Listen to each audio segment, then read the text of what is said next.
السلام علیکم ورحمۃ اللہ وبرکاتہ۔ آج ہم حضرت پیغمبر آدم علیہ السلام کی سچی کہانی کے بارے میں جانیں گے۔ سورہ بقرہ میں اللہ نے آدم علیہ السلام کا ذکر کیا ہے۔ جب اللہ نے انسان کی مخلوق کو پیدا کرنے کا ارادہ کیا تو اللہ نے فرشتوں سے فرمایا، میں زمین میں اپنا ایک خلیفہ بنانے والا ہوں۔ فرشتوں کو لگا کہ شاید ان کی عبادت میں کوئی کمی رہ گئی ہے، اس لیے اللہ نے نئی مخلوق بنانے کا ارادہ کیا ہے۔ فرشتوں نے جنوں جیسی دوسری مخلوق بھی دیکھی تھی جو زیادہ عقل نہیں رکھتے تھے اور خون خرابہ کرتے تھے۔ فرشتوں نے اللہ سے کہا، اے اللہ، ہم تیری تسبیح، حمد اور پاکی بیان کرتے ہیں۔ کیا تو ایک ایسی مخلوق پیدا کرے گا جو زمین میں فساد کرے گی اور خون خرابہ کرے گی؟ اس کے جواب میں اللہ نے فرمایا، جو میں جانتا ہوں وہ تم نہیں جانتے۔ فرشتوں نے آپس میں کہا کہ اللہ تعالیٰ جو بھی مخلوق پیدا کریں پر وہ ہم سے زیادہ علم نہیں رکھ سکتی۔ پھر اللہ نے آدم علیہ السلام کو علم سے نوازا اور انہیں اس چیزوں کے نام سکھا دیے۔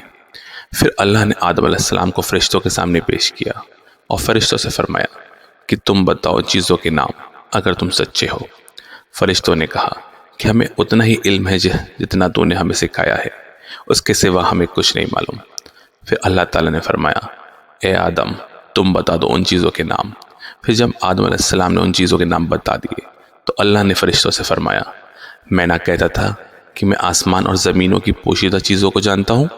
پھر اللہ نے فرشتوں سے فرمایا کہ تم آدم کا سجدہ کرو، تو وہ سب سجدے میں گر پڑے مگر شیطان نے سجدہ نہیں کیا۔ اللہ نے فرمایا، اے ابلیس، تجھے کیا ہوا کہ تو سجدہ کرنے والوں کے ساتھ شریک نہ ہوا؟ شیطان نے تکبر میں کہا، میں ایسا نہیں کہ انسان کو سجدہ کروں جسے تو نے کھن کھن ہوئے سڑے ہوئے گارے کی مٹی سے بنایا ہے۔ میں اس سے بہتر ہوں، تو نے مجھے آگ سے پیدا کیا ہے اور اسے مٹی سے پیدا کیا ہے۔ اللہ نے شیطان سے فرمایا، یہاں سے نکل جا، تو مردود ہے اور تجھ پر قیامت کے دن تک لعنت برسے گی۔ شیطان نے کہا، مجھے قیامت تک مہلت دے دے۔ اللہ نے فرمایا کہ تجھ کو مہلت ہے۔ شیطان نے اللہ سے کہا کہ تو نے مجھے گمراہ کیا ہے، میں قسم کھاتا ہوں کہ میں انسان کی سیدھی راہ پر بیٹھوں گا، پھر میں ان پر حملہ کروں گا، ان کے آگے سے بھی، پیچھے سے بھی، دائیں سے بھی اور بائیں سے بھی، اور ان میں سے اکثر کو تو شکر گزار نہیں پائے گا۔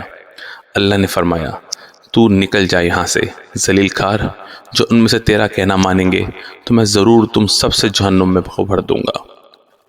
تو یہاں سے نکل جا ذلیل کھار، جو ان میں سے تیرا کہنا مانیں گے تو میں ضرور تم سب سے جہنم کو بھر دوں گا۔ بے شک میرے خاص بندوں پر تیرا زور نہیں چلے گا۔ جنت کی ساری نعمتوں کے باوجود آدم علیہ السلام جنت میں اکیلا محسوس کرتے تھے۔ پھر اللہ نے حوا علیہ السلام کو بنایا تاکہ آدم علیہ السلام ان سے سکون پا سکے۔ اللہ نے فرمایا، اے آدم، تم اور تمہاری بیوی جنت میں رہو، پھر جس جگہ سے چاہو تم دانا کھاؤ، لیکن اس درخت کے پاس مت جانا ورنہ تم ظالموں سے ہو جاؤ گے۔ پھر شیطان نے ان کے دلوں میں وسوسے ڈالے اور کہنے لگا، تمہارے رب نے تمہیں دونوں کو اس درخت سے اس لیے منع کیا ہے کہ تم وہاں کہیں فرشتہ نہ بن جاؤ اور کہیں ہمیشہ زندہ رہنے والوں میں نہ ہو جاؤ۔ اور شیطان نے قسمیں تک کھا لی کہ وہ ان کے خیر خواہ ہیں، بس مردود نے دھوکہ دے کر ان کو درخت کی طرف کھینچ ہی لیا۔ جب حضرت آدم اور حوا علیہ السلام نے درخت کے پھل کو دیکھا اور کھا لیا تو ان کی سطر کی چیزیں کھل گئیں اور وہ درختوں کے پتوں کو توڑ توڑ کر اپنے اوپر چپکانے لگے اور سطر کو چھپانے لگے۔ پھر اللہ نے ان کو پکارا اور فرمایا، کیا میں تم دونوں کو اس درخت سے منع نہ کر چکا تھا؟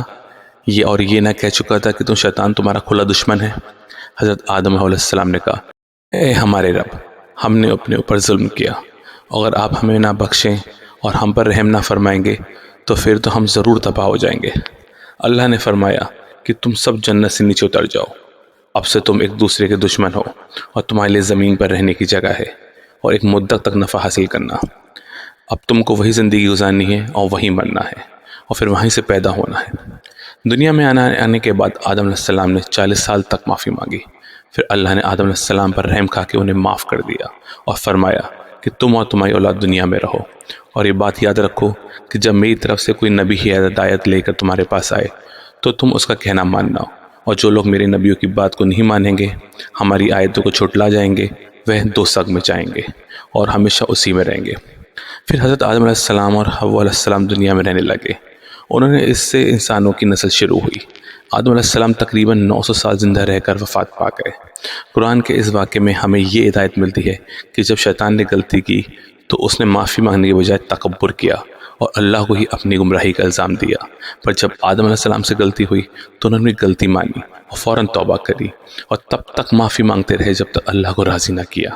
آدم علیہ السلام کی سنت ہے کہ جب انسان سے غلطی ہو جائے تو اللہ سے اپنے گناہوں کی معافی مانگے اور اپنے رب کو منا لے۔